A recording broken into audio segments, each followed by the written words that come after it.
introduce yourself, tell everybody a little bit about Vinca. What do? I'm an entertainment attorney. I have been in the film business full-time for about 13 years, and I've been a practicing lawyer working in and out of the arts and entertainment arena for 25 years coming up this May. And I also run a company called Film Pro Finance. We originally were involved in Slate studio financing, and now we work on independent projects, helping to structure the finance and distribution of each project. Each project is a unique entity unto itself, which is what makes each project fun to work on, because you're not doing the same thing again and again, and you're looking for different partners in finance and distribution, just like you are for the talent, the director, the writer. Every project is unto itself its own special creation. I mean, and you know, so this is, and again, I've said this before, that you know, on this particular project, the quest, and something that that I'm venturing to do also as a part of this project is to, you know, make this sort of information and you know, make you know, the insight into this process kind of available, you know, to the fans, to, you know, to the backers, you know, to people who are interested, because this is going to be like film school, and it's a whole new way of film school. And correct me if I'm wrong, but that packaging that you were talking about, that you specialize in, that's, I mean, that's pretty much everything for an independent film. Would that be accurate to say that?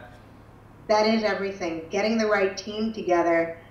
You know, the most common ones we think about are the actors, but they come way at the end of the process of putting the project together. To get to those actors, your team has to be built, and you have to have professionals on board just to get the packaging together to get to the actors, so that they have a fantastic project that interests them and a screenplay that blows them away and says, this is unique and I want to do it. Keeping in mind that on independent projects, the actors who we know get paid the most on most projects are going to be paid not the way they're usually paid for a big studio film. So they have to like the project, they have to relate to the character, and their agents have to think that the project has a chance of making some real money, so that they can participate, like all the investors and everybody else that gets involved, in the success of the film.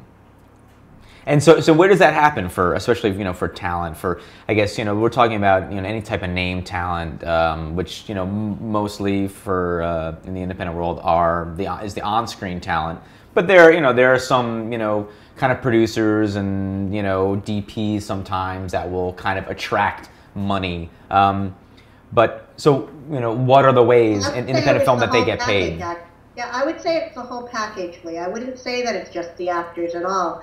I think that when you take your project, you know, the end game of any film is selling it, getting it into those movie theaters, getting it onto DVD, and people, you know, downloading it on Netflix, going to a film festival and attracting audience that way. Yeah, it's a film business. It's the film business that we're in. Right. So the selling of the film is the end game. So who is the gatekeeper of the selling it of the film? It's the distributors.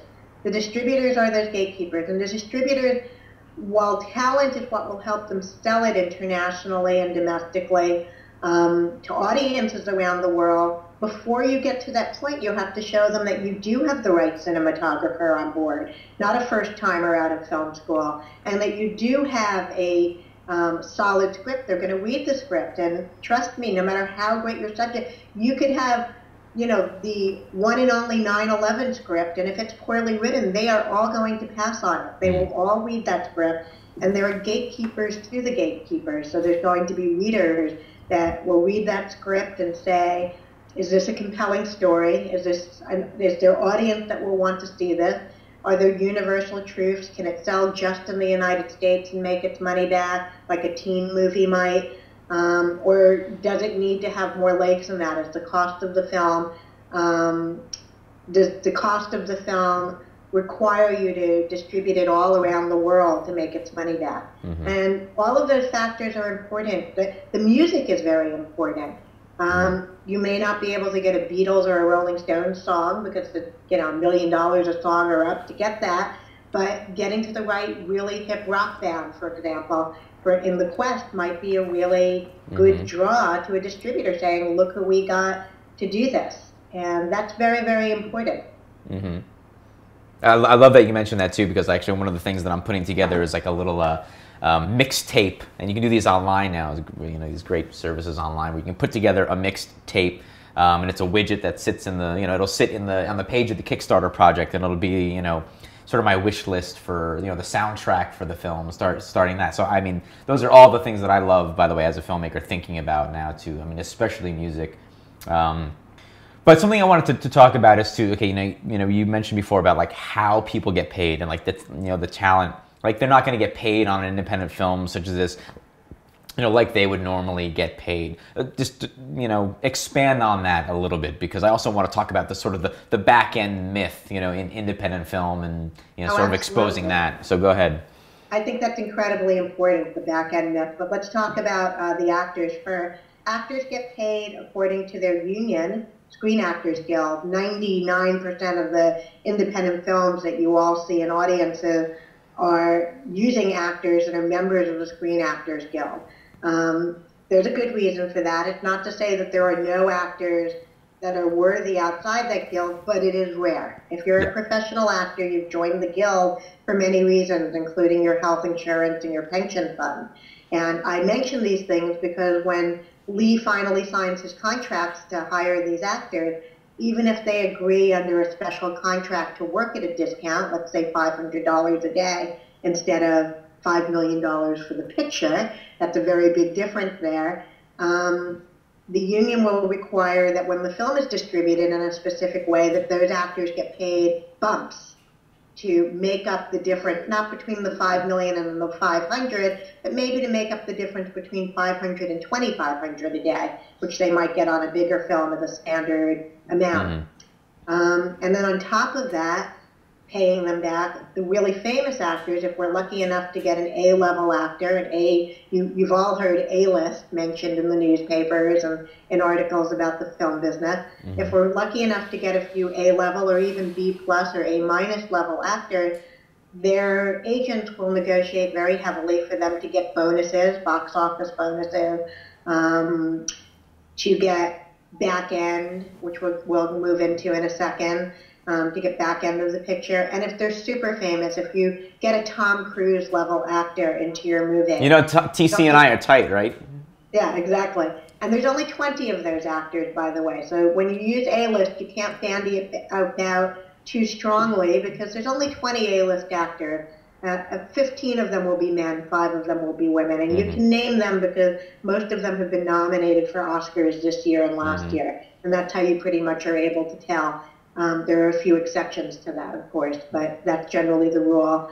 And those actors will absolutely be able to negotiate for what we call first dollar gross, which they're the only ones that get that. Even the director and the writer of this project won't get first dollar gross because they do not by themselves sell the movie. And that's what determines an A-level actor. Do you go to every single Daniel Day-Lewis movie because Daniel Day-Lewis is in it? That's what makes him an A-list actor. If you go to every movie because of Tom Cruise, even when the reviews suck, that's what makes him an A-level actor, okay? And lets him maintain that data. And his movies usually gross back all their money, even though the movies suck. And that's what makes him an A-level actor. Right. So if we're lucky enough to get one of those in our film, that would be a blessing. More likely, though, most independent films get a combination of what we call B-plus and A-minus actors. And more we'll see ensemble casting in a film. Ensemble casting is very important to the success of independent films. And if you look at what you've watched in the past few years, you know, and there are so many examples out there, all of them have not one or two known actors anymore. It's usually 5, 6, or 7. And some of those smaller actors will that you know from TV. Those are like really B-level, B-plus level. And by the way, even if they're super famous from television, they're still B and B-plus if they are not known internationally. If those TV series are not selling in an international market, making them superstars in those countries, they're still B-level over here, even if we think they're really famous. A very important thing to understand when you do casting. And you give chances to people like that, and you hope that they break out.